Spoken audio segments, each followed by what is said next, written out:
Može. Hristos Voskrese, braćo i sestre. Evo iz manastira Visoki Dečani, naše svete carske lavre, želeo bih da u ime moga bratstva, a posebno u ime našeg vladike Teodosija, uputim iskrenu blagodarnost srpskim četnicima Australije na njihovoj nesebičnoj pomoći i podršci koju nam daju. Posebno prošle godine data je pomoć porodicama sa više dece i to je veoma važna pomoć koja znači mnogo onima koji žele da ostanu i opstanu na našem Kosovu i Metohiji. Posebno bih želeo da zahvalim za pomoć porodici Petka Miletića iz sela Opraške, koja mnogo znači. Ti ljudi žive izolovano i teško, ali uz bratsku pomoć i podršku mnogo im je lakše i vaša ljubav i vaša pažnja i solidarnost u ovim teškim vremenima i njima i svima nama mnogo govore.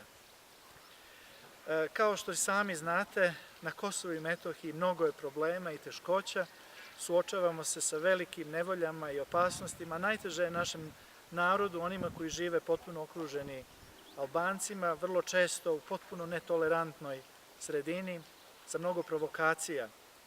I njima je veoma važna pomoć, jer mnogi od njih su došli na razrušene svoje ognjišta i pokušavaju ponovo da podignu svoj život iz početka.